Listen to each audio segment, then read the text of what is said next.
Coucou. Coucou. Soyez les bienvenus pour une nouvelle vidéo de Autoclinette. Je suis Eldridge et si c'est la première fois que vous visionnez l'une de mes vidéos, bienvenue sur ma chaîne YouTube.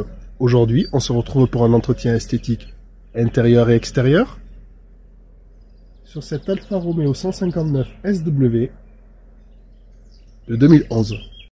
Eh bien, ce coup-ci, c'est au tour de cette belle italienne de passer entre mes mains. D'ailleurs, c'est la première Alfa Romeo auquel j'ai eu l'occasion d'effectuer un entretien esthétique, alors faisons le tour ensemble. Observez par vous-même le pollen déposé sur la carrosserie, sur du noir, il n'y a rien de plus flagrant, surtout en cette période printanière. Les flancs de roue, avec ce brun, donc il y aura beaucoup d'attention à apporter à ce niveau-là. Le plus terrible se trouve sur le pare-choc, tous ces insectes écrasés qui ont donné de leur vie, malheureusement. Mais le plus important, c'est quand je me suis déplacé vers l'intérieur en observant l'état des montants de porte qui montraient qu'il y avait quelque chose d'urgent à faire. Donc beaucoup d'attention va être également apportée à ce niveau-là. Les moquettes, pareil, beaucoup de poussière incrustée. Mon aspirateur va avoir énormément d'exercices à faire à ce niveau-là. Quant au siège, le propriétaire n'a pas souhaité de soin des cuirs, donc on va voir comment je vais remédier à cela. C'est pour ça qu'avant de poursuivre et qu'en espérant que vous puissiez continuer à apprécier ma compagnie, je vous propose de vous abonner à ma chaîne, de ne pas oublier de cliquer sur la petite cloche des notifications, cela vous permettra à l'avenir d'être informé des prochaines vidéos futures. Maintenant que vous avez vu l'état initial de cette Alfa Romeo 159 SW 2011, je vous propose de vous installer bien confortablement, alors allons-y, c'est parti. Après avoir retiré tout ce qui était encombrant dans l'habitacle, que ce soit ce qu'il y a dans les vides-poches, les portières, etc., je m'occupe de passer un gros coup d'aspirateur et je profite en même temps de faire le dépoussiérage de tous les éléments en plastique.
Après avoir nettoyé les plastiques à l'aide d'un APC, je vais procéder à faire une désinfection de ces supports-là. Donc j'utilise le Sanitis de la marque Carecla.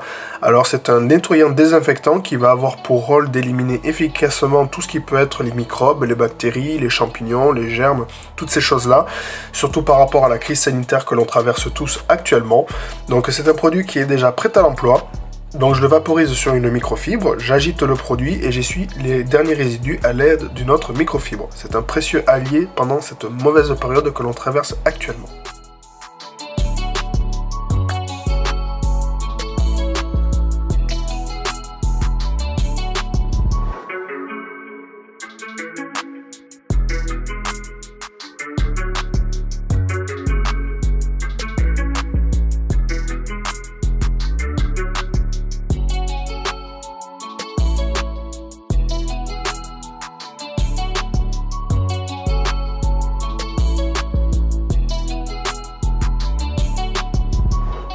Pour changer mes habitudes, ce coup-ci, je vais utiliser le Carpro Pearl en dilution 1,5. Donc c'est un dressing hydrophobe à base d'eau, très polyvalent, qui peut s'adapter sur énormément de supports, l'intérieur comme l'extérieur. Il est diluable à souhait. Suivant le rendu que vous voulez obtenir, vous pouvez y appliquer plusieurs passes. Donc il va protéger les plastiques contre les rayons UV du soleil, prévenir de la décoloration ainsi que le ternissement. Et il va apporter une durabilité qui peut aller jusqu'à 3 mois. C'est un dressing que j'aime bien alterner de temps en temps.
Après avoir effectué mon pré-lavage, eh bien, je vais laver la carrosserie. Alors ce coup-ci, pour changer les habitudes, je pulvérise directement mon shampoing de lavage sur la carrosserie à l'aide de mon canot à mousse.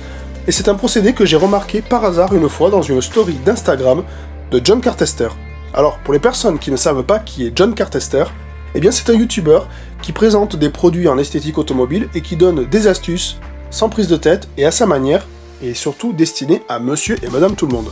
Alors moi qui ai l'habitude de laver la carrosserie avec la méthode des deux seaux, un seau d'eau chaude et un seau d'eau claire, donc j'ai testé tout simplement de doser mon produit dans un canot à mousse, de pulvériser sur la carrosserie, agiter mon gant sur la surface et après plonger mon gant comme je le fais habituellement dans mon seau d'eau claire et après je l'ai plongé directement dans un seau d'eau chaude claire. Ce qui m'a permis de remarquer du coup les saletés plus facilement dans le seau de rinçage. Donc voilà, alors pour les personnes qui ne savraient pas qui est John Cartester, ne vous inquiétez pas, je vous mettrai directement le lien de sa chaîne dans la description.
Et bien voilà, enfin terminé les travaux réalisés sur cette Alfa Romeo Sportwagon de 2011. Donc j'y ai passé environ 8 bonnes longues heures dessus. Donc toutes les étapes n'ont pas été réalisées pour la partie extérieure, c'était une prestation entrée de gamme pour la partie extérieure. D'ailleurs ce n'est pas parfait parce qu'il reste des petits points de résine sur le toit du véhicule, chose qui ne faisait pas partie de la prestation et dont le propriétaire était au courant. Donc voilà, mais comme vous pouvez le remarquer, cette belle italienne a retrouvé toute l'élégance qu'elle mérite. Elle brille même, je dirais. Donc très content de moi. Même d'ailleurs, c'est la première italienne et la première Alfa Romeo dont j'ai l'occasion de m'en occuper. Donc voilà, j'espère que vous avez quand même apprécié cette vidéo. Merci de l'avoir suivi jusqu'au bout. Et quant à moi, je vous dis à très bientôt pour une prochaine vidéo. Salut tout le monde.